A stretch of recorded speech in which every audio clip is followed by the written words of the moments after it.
ఆయుధ పూజతో సిద్ధం అవుతున్నారట మాజీ సీఎం గారు. దసరా అక్కడి నుంచి మొదలవుతుందట. వంశీ గారు ఆయుధాలు ఒకసారి నా టర్న్ వచ్చేసరికి టైం అయిపోతుంది, మీరు ఒకసారి చెప్పరా? ఏం ఆయుధాలు మీరు మాట్లాడండి అరుణ గారు. ఓకే అరుణ గారు రెస్పాండ్. ఏంటి చాలా హుషారుగా ఉన్నారు? లేదు సార్, ప్రసాద్ గారు వైసీపీ ఆయుధ పూజ అనగానే నాకు టక్కమని మైండ్ లో కొన్ని స్ట్రైక్ అయినాయి సార్. నేను ఆయన ఏమనట్లేదు, ఇది జస్ట్ ప్రసాద్ సార్ నాకు జస్ట్ స్ట్రైక్ అయింది చెప్తున్నాను అంతే. చెప్పండి. వాళ్ళ ఆయుధాలు అంటే జనరల్ గా అందరికీ గుర్తొచ్చారు సార్. నేను కూడా చెప్పాను కదా మా ఆయుధ పూజ అంటే ఏ ఆయుధాలకి ప్రజలే ఆయుధాలు, ప్రజలను ఎలా సమాయత్తం చేయాలన్నదే చెప్పాను తప్ప నేను ఇంకే కత్తులు కటార్లు ఉంటాను అడిగి చెప్పలేదు కదా. లేదు సార్, నేను మిమ్మల్ని అనట్లేదు సార్, అసలు జస్ట్ అనగానే నాకు మైండ్ లో కొన్ని స్ట్రైక్ అయ్యాయి, వాటిని మాత్రం చెప్తాను.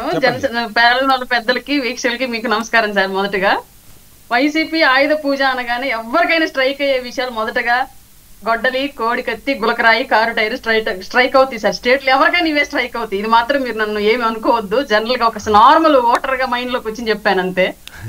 కానీ నువ్వు అన్నది కరెక్టేనమ్మా. కానీ ఒక చిన్న సబ్మిషన్ ఏంటంటే మొన్న పులివెందుల ఎలక్షన్లో ఒంటిమిట్ట ఎలక్షన్లో అవి ఏమైనా ఎక్కడైనా కనబడ్డాయి దండాలు పెట్టడం తప్ప, అంటే కేవలం అభియోగాలు మాత్రమే మోపారు అన్నది మాత్రం వాస్తవం.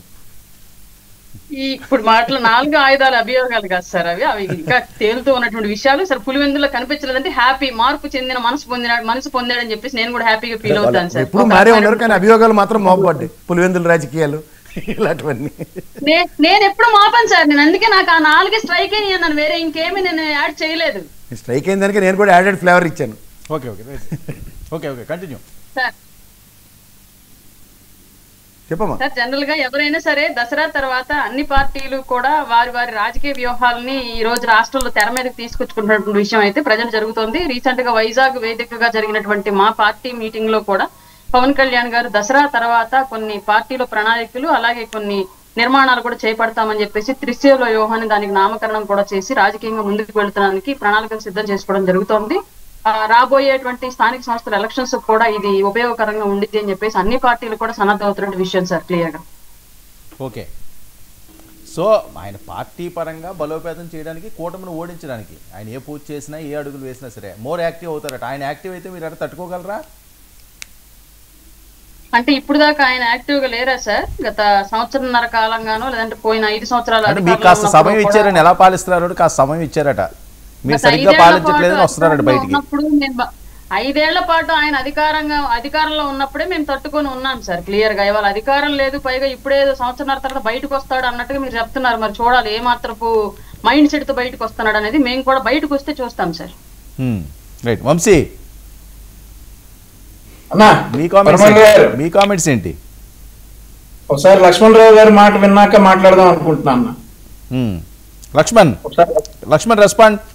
ఏంటి ఆయుధ పూజ చేసి ఆంధ్రప్రదేశ్లో విస్తృతంగా పర్యటన చేయడానికి సన్నద్ధాలు చేస్తున్నారట. ఏం పూజలు చేస్తారు, ఏం సన్నద్ధాలు చేస్తారు, ఆ ప్లాన్ ఏంటి? వర్మ గారు, మీకు ప్యానల్ ఉన్న పెద్దలకి డబుల్ టీవీకి యజమానికి హృదయపూర్వక నమస్కారాలు. సాధారణంగా దసరాకి అందరూ ఆయుధ పూజలు చేస్తారు. ఖచ్చితంగా ఎవరైతే తన పనిముట్లు ఏవైతే ఉన్నాయో తన అవసరాల రీత్యా వినియోగించినటువంటి వాటికి ఆయుధ పూజ అనేది సహజంగా హిందువులు ఎవరైనా చేస్తారు. సో ఆయుధ పూజ అనేది ఈరోజున మనం వెటకారంగా మాట్లాడి మాకు కొన్ని స్ట్రైక్ అయినాయి మేము చెప్తామంటే, ఈరోజున పవన్ కళ్యాణ్ గారు వినియోగించే త్రిశూల్ అంటున్నారు కదా. త్రిశూల్ అంటే ఏంటి? అసలు వీళ్ళు 15 సోలాలు పెట్టుకోవాలి, 1 కాదు 2 కాదు, 15 సంవత్సరాలకు కూడా మేము పొత్తులో ఉంటాము అన్నప్పుడు 15 సోలాలు పెట్టుకోవాలి. సో 15 సోలాలు కూడా ఇలా ఆయుధ పూజ చేయాలి.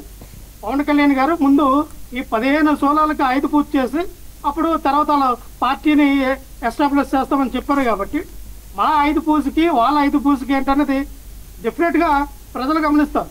మేము ఒకటే చెప్తున్నాం సార్, ఏదైతే జగన్మోహన్ రెడ్డి గారు మేము మా కార్యకర్తలకు అండగా ఉండడానికి కొత్తగా మేమేదో ఒక డిజిటల్ యాప్ అనేది తీసుకొస్తామన్నామో అది, తర్వాత ప్రజల్ని నేరుగా ఏ విధంగా ప్రజల్లోకి ప్రజా సమస్యలను తీసుకెళ్ళాలి, రైతుల యొక్క సమస్యలను ఏ విధంగా పరిష్కారం తీసుకొని మనం వెళ్ళాలి, అలాగే కార్మికులు కర్షకుల యొక్క సమస్యలు మనం ఏ విధంగా పరిష్కారం తీసుకొని మనం వెళ్ళాలి, జనాలకి మనం ఏ విధంగా కాంటాక్ట్గా మన యొక్క కోఆర్డినేషన్ పెంచాలనే ఆలోచన విధంతో జగన్మోహన్ రెడ్డి గారు ఉన్నారు. రేపు దసరా తర్వాత ఖచ్చితంగా పార్టీ యొక్క నియమ నిబంధనల ప్రకారంగా పార్టీ యొక్క విధి విధానాలు ఏంటనేది జగన్మోహన్ రెడ్డి గారు తెలియపరుస్తారు. ఆ విధంగా ముందుకు వెళ్తాం. సో దానికి ఒక పార్టీ అయిన తర్వాత ఒక సిద్ధాంతాలు ఉంటాయి, దానికి ఒక నియమ నిబంధనలతో పాటుగా విధి విధానాలని ఏ పార్టీ అయినా చెప్తుంది. కాబట్టి వాళ్ళ పార్టీకి సిద్ధాంతాలు లేవు, పద్ధతి లేదు, ఏమీ లేదు. కాబట్టి పవన్ కళ్యాణ్ గారు అటువంటివి ఏమి చెప్పరు. ఎందుకంటే ఆయన అన్నారు మా పార్టీకి 7 సిద్ధాంతాలు ఉన్నాయన్నారు. ఆ 7 సిద్ధాంతాలని పవన్ కళ్యాణ్ గారు మళ్ళీ రీకాల్ చేసుకుని నేను చదువుకుంటే ఏ రోజైనా ఆ 7 సిద్ధాంతాలకి నేను కట్టుబడి ఉన్నానా లేదా అనేది పవన్ కళ్యాణ్ గారు ఆయన గుండెల మీద చేసుకుని ఆత్మీయ విమర్శ చేసుకుంటే రాష్ట్ర కాదండి. ఇప్పుడు మీ టార్గెట్ ఏంటి? పవన్ కళ్యాణ్ గారా, లేకపోతే జగన్మోహన్ రెడ్డి గారి యాత్రలు, లేకపోతే ఆయన భవిష్యత్ కార్యాచరణ? సార్ ఇక్కడ క్రిస్టల్ క్లియర్ ఒకటి చెప్తున్నా సార్, జగన్మోహన్ రెడ్డి గారు ప్రజలతో ఎలాగ మమేకమై ఇంపాక్ట్ అవ్వాలి, ఏ రకంగా ప్రజల్లోకి వెళ్ళాలన్న విధి విధానాలు అనేది పార్టీ రేపొద్దున దసరా తర్వాత ఒక విధి విధానాలు అనేది ప్రకటించడం జరుగుతుంది అని చెప్తూ ఉన్నా. సో మేమంటే అంటే ఆయుధ పూజ అంతా ఇంకో రకంగా దాన్ని ప్రోడకించడం, ఇంకో రకంగా వెకిల్ చేష్టలు చేసి మాట్లాడటం అది సంస్కారవంతమైనటువంటి విషయం కాదు. మీరు 2 అంటే మేము 10 అంటాం, అందులో తప్పు లేదు. మీరు ఏమనకని ఉంటే మేము కూడా ఏమన్నాం. ఒకటే చెప్తున్నాం సార్ వర్మ గారు, వీళ్ళు ఏమంటారు, జగన్మోహన్ రెడ్డి గారు మన పులివెందులో వెళ్ళేటప్పుడు వచ్చిన ప్రతి ఒక్కరికి కూడా ఒక స్లిప్ రాసి విఐపి పాస్లు ఇచ్చారు.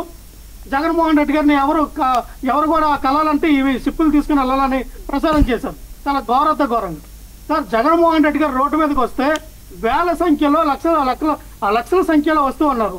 పార్టీ ఆఫీస్కి వెళ్తే వేల సంఖ్యలో వస్తూ ఉన్నారు. మేము ఒక నిబంధనల ఆధారంగా ఎవరు ఏంటి వాళ్ళ సమస్యకి ఆధారంగా మేము ఒక స్లిప్ ఇస్తే జగన్మోహన్ రెడ్డి గారు మీ సమస్యను చెప్పుకోండి అని చెప్తూ ఉన్నాం. అంటే ప్రతిపక్షంలో ఉండి కూడా జగన్మోహన్ రెడ్డి గారి దగ్గరికి వస్తున్నాయి సమస్యలు. అధికారంలో ఉన్నటువంటి పవన్ కళ్యాణ్ గారి దగ్గరికి కానీ, చంద్రబాబు నాయుడు గారి దగ్గర, నారా లోకేష్ గారి ప్రజా దర్బార్లో కూడా ఎవరు మొరపెట్టుకోవట్లా. ఎందుకంటే జగన్మోహన్ రెడ్డి గారి దగ్గరికి వెళ్తే ఆ సమస్య పరిష్కారం అవుతుంది అని చెప్పి వెళ్తూ ఉన్నారు. ఈ రోజున చంద్రబాబు నాయుడు గారు రోడ్ల మీదకి వస్తే వాళ్ళ సెక్యూరిటీ తప్ప ఒకరైనా కనబడుతూ ఉన్నారు రోడ్డు మీద, ఒక్కరు కూడా రావట్లా. నారా లోకేష్ గారు 2 కూడా రావట్లా. పవన్ కళ్యాణ్ గారు వెళ్తే ఇంక చెప్పవసరంలా. ఈ మధ్యన పరదాలు కట్టుకుంటా ఉన్నాడు ఆయన, ఎక్కడ పడితే అక్కడ పరదాలు కట్టుకుని ఆయన రోడ్ల మీదకి వస్తూ ఉన్నాడు. రోప్ పార్టీలు ఇవన్నీ కూడా పవన్ కళ్యాణ్ గారు అర్థం చేసుకోవాలి. నేను అంటే చెప్తాను సార్, ప్రజాస్వామ్యంలో గతంలో మీరు అన్నారు కదా, ఇప్పుడు కూడా జగన్మోహన్ రెడ్డి గారు చీఫ్ పబ్లిసిటీ చేసుకోవాలా. కోట్ల రూపాయలు ఖర్చు పెట్టి చీఫ్ పబ్లిసిటీ చేసుకుని డ్రోన్లు పెట్టి కెమెరాలు పెట్టి టేక్ యాక్షన్ కెమెరా అన్నట్టుగా సినిమాలు తీయాల, షార్ట్ ఫిల్మ్లు తీయలేదు. ప్రజల వద్దకు నేరుగా వెళ్ళారు. ఈ రోజున చంద్రబాబు నాయుడు గారు ఏం చేస్తూ ఉన్నారు, షార్ట్ ఫిల్మ్స్ తీస్తూ ఉన్నారు. ముందు దానికి కర్త కర్మ క్రియ డైరెక్షన్ నిర్మాత అందరిని ముందు పెట్టుకుంటారు. షార్ట్ యాక్షన్ అంటారు, ఒక దిగుతారు, షార్ట్ ఫినిష్ అవుద్ది. ఆ విధంగా నటించుతున్నా ప్రజలతో మమేకయ్యే నాయకుడు జగన్మోహన్ రెడ్డి గారిని నేర్చుకోవాలా. ప్రజల్ని ఎలాగో బుల్లి పవన్ కళ్యాణ్ గారు చూస్తున్నారు. సరే లక్ష్మణ్, ఓకే లక్ష్మణ్ మాట్లాడదాం.